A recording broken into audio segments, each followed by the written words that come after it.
¿Sabías que hubo un tiempo en que España no era solo un país poderoso, sino el país más rico y dominante de todo el planeta? Durante más de un siglo, controló territorios en casi todos los continentes, recibió el mayor flujo de oro y plata de la historia y parecía simplemente imparable. Pero hoy vamos a descubrir la increíble paradoja de cómo esa riqueza descomunal no solo no la hizo más fuerte a largo plazo, sino que la arrastró a la bancarrota una y otra vez. Y quédate hasta el final, porque te aseguro que esta historia tiene mucho más que ver con tus finanzas personales de lo que te imaginas.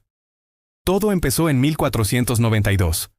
Con el descubrimiento de América, el Imperio Español inició una expansión a una velocidad nunca antes vista.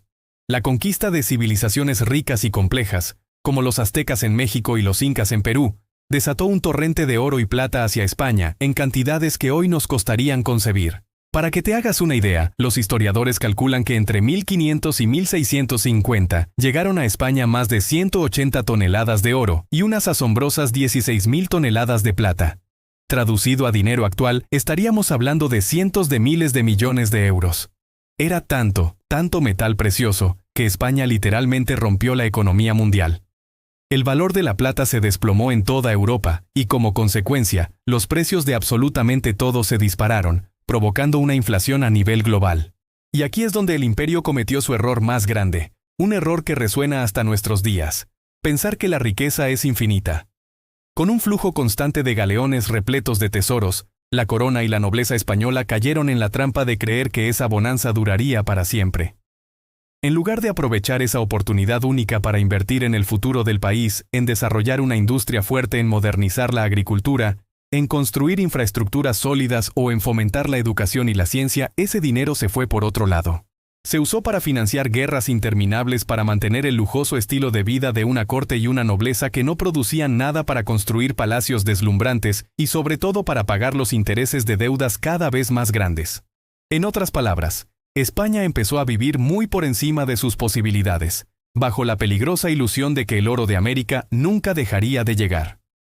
Uno de los mayores agujeros negros por donde se escapaba la riqueza eran sin duda las guerras.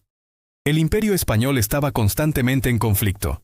Si no era con Francia, era con Inglaterra. Si no, con el Imperio Otomano en el Mediterráneo o, la más costosa de todas, la guerra contra la rebelión en los Países Bajos. Solo la Guerra de los 80 años, ese larguísimo y sangriento conflicto para mantener el control sobre Flandes, consumió cantidades astronómicas de dinero. Lo peor de todo es que muchas de estas guerras no tenían un objetivo económico claro. No se luchaba para conquistar nuevos mercados o recursos, sino por prestigio, por religión, por mantener la hegemonía dinástica de los Habsburgo. Eran guerras de orgullo que no generaban ningún beneficio tangible. Y claro, como el oro y la plata que llegaban de América no eran suficientes para cubrir semejante derroche, los reyes empezaron a hacer lo que cualquiera haría en esa situación: pedir préstamos. Muchísimos préstamos a banqueros alemanes e italianos. Y esto nos lleva a uno de los datos más sorprendentes de esta historia.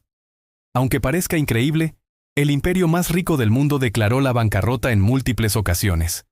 Se estima que España suspendió pagos al menos 13 veces entre los siglos XVI y XIX. El caso del rey Felipe II es el más emblemático. A pesar de gobernar en el pico del poderío español, tuvo que declarar la quiebra del Estado 3 veces, en 1557, en 1575 y de nuevo en 1596.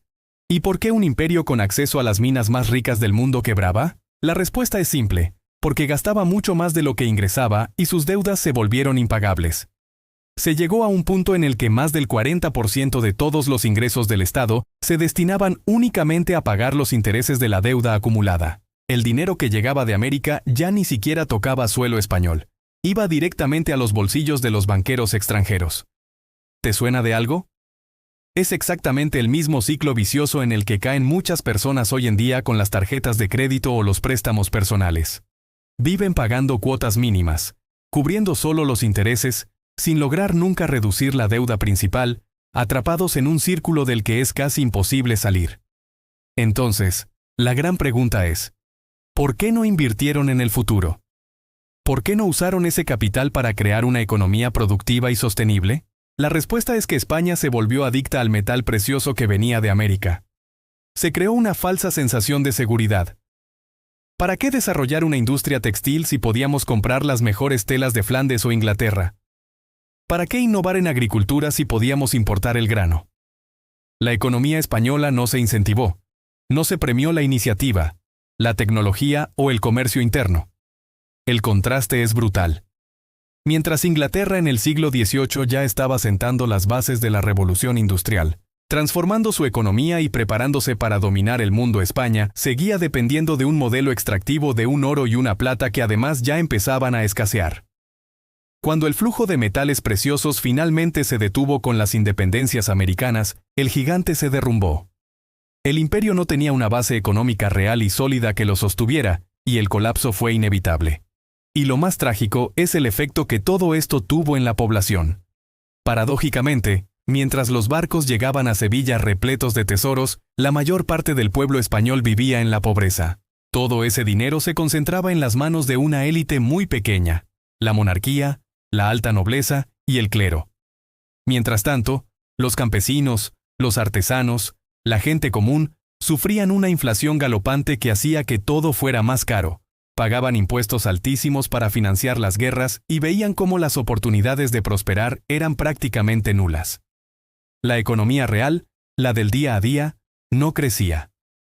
Era una burbuja económica gigantesca, sostenida artificialmente por recursos que venían de fuera. Y cuando esos recursos se agotaron, la burbuja explotó, dejando atrás pobreza y estancamiento.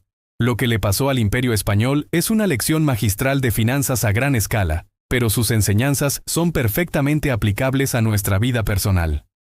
La primera lección es clara.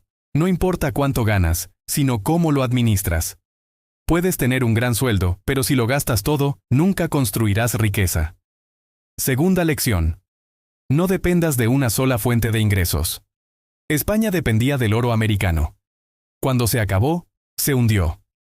Diversificar es clave para la seguridad financiera. Tercera. No te endeudes más allá de tu capacidad real de pago.